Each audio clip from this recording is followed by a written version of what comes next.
Welcome back, rivals. This is Xonia, and you are in the zone. Let's take a look at this week's release. Nightmare is throwing its first Zombieval party, and the result is that we get to welcome our 4 newest characters: Pandora, Strigoi, Nekron, and Morrigan. Up first, let's take a look at Pandora, a thief who's stolen Eilena's Pandora's box. At 8, 4, and 3 stars, this uncommon from Nightmare also has Cancel Op power and damage modification as her ability. She has already started out ELO banned and basically is a better Asgroth in almost every single way for 1 less star. Other than Ymira, she is also the only other card to have this ability. Now, Nightmare has a lot of other competition at the 3-star slot, but honestly, she still comes in first for me, hands down. Many of the other 3 stars in the clan are either nukes with low power like Cutie, they're conditional like Crowan, they crumple to SOA like Edwin. Really, Pan is the only other solid 3-star. Her only downside, if you can even call it that, is that she only has 4 damage, and the other 3 cards offer the standard 2-hit KO potentials that Nightmare is known for in its lower star cards with their 5 damage. Pandora is also the only halfway decent defensive 3-star card. Nerfiniti does not count. Nightmare has also struggled with having decent DR, and their SOA options are not so good aside from Glorg, so since she has cancel damage modification, she kind of becomes a star in the clan immediately. You can expect her to become a definite staple in any format that she can be used. And that art, man, maybe I won't get the 2-star version though. Man, that's absolutely horrifying to me. I mean, no joke, I'm honestly unable to look at it, so don't stare at it too hard. Man, that's rough. Alright, up next we've got Strigoi, the failed spy who's been thrown into the Zombieval tournament. At 8, 7, and 4 stars, this Hive Rare has Backlash with -3 life, -2 as his ability. Now this is a stop card. I have always thought that Backlash is actually a better anti-SOA than Stop actually is, because it allows the card to have beefier stats since you're giving it a negative ability. It's pretty obvious that this card is crazy amazing. Late round play may mean that you won't lose any life as well. He has absolutely amazing artwork. I love that final level 4 artwork. And if this trend continues, you can notice that Hive's larger cards will become some of the strongest and most devastating in the clan, and potentially the entire game.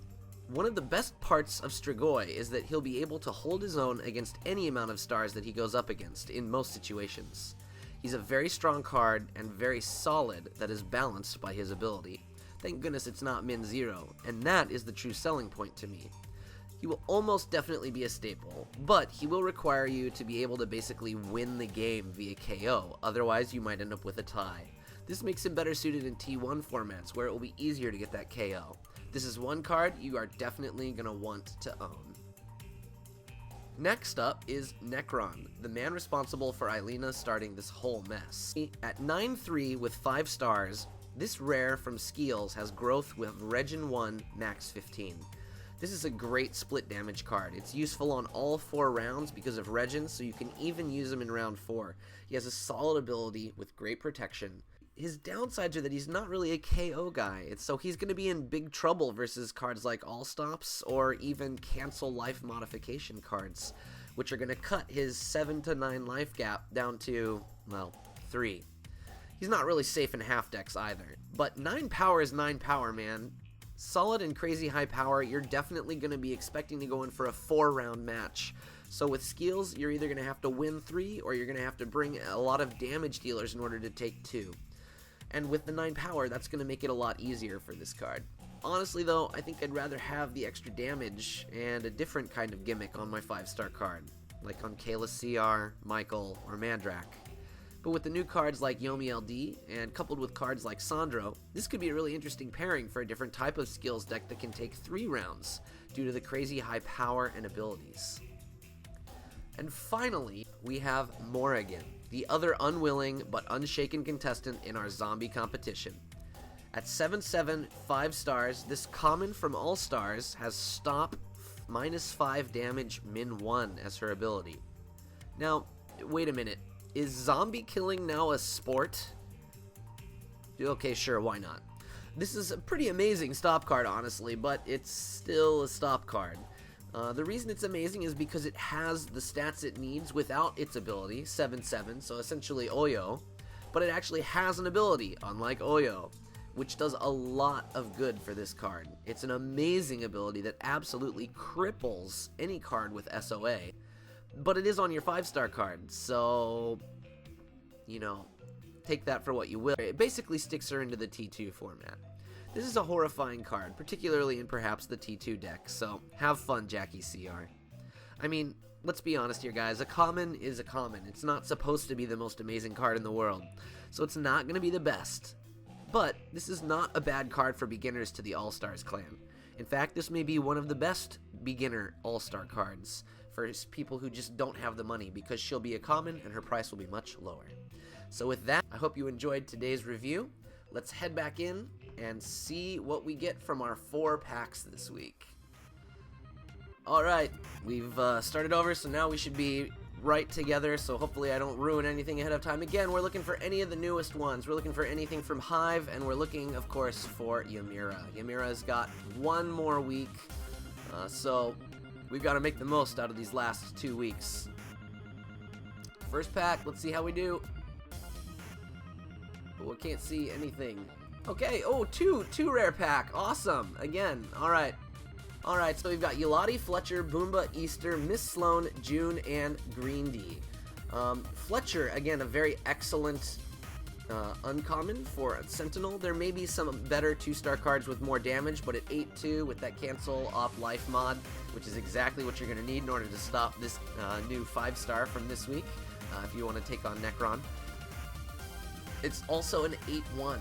You know, Fletcher is also an 8/1 at 1 star, which makes this an amazing card that, especially as a semi-evo in events, is going to be absolutely crazy. So you definitely want to get a hold of her if you can, and she should be pretty cheap too. So that's really good. We've also got Miss Sloan here. Miss Sloan is, again, not bad, not as bad as most people say. She's the only card in the entire game with 9 base damage. So that's, you know, claim to fame there. She has a very low power, so if you are able to, say, you know, put her in a deck with Amber, obviously, then that would also help.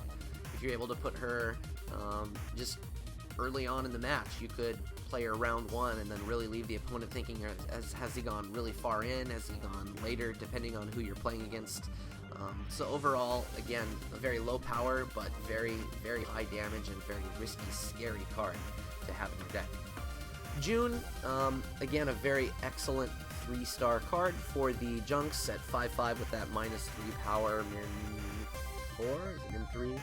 Can't remember what min is right now, but she does an excellent job as a reducer. And with that 5 damage, that opens up a lot more 2-hit KO possibilities, and that's one reason why I really like her.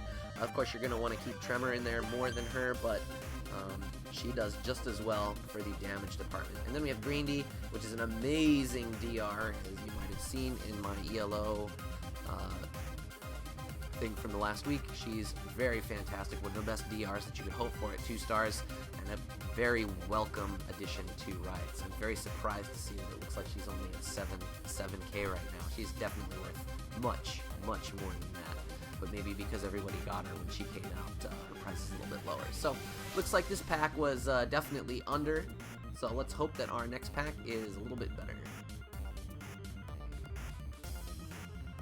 Again, right now is a really good time to buy these packs, but you're going to get a very split kind of thing. Dasho. Okay, so that was unfortunate. You're going to be very split. You're going to get some of these really bad rares, and you're going to get some really good rares as well. So it just depends on which one you hit. I think this is probably the lowest value pack I've ever gotten. Okay, we've got Gemini, Sephora, Julia, Strigia, TW1, Seaporks, and Dasho. Sephora, again, 9/4, no ability. Not bad, but I think you can do better. 9/3, sorry, 9/3. If she was 9/4, I would definitely use her. And that's the ultimate downside for Sephora, is just her lack of being able to do a little bit more damage. And we've got TW1, which is an excellent card.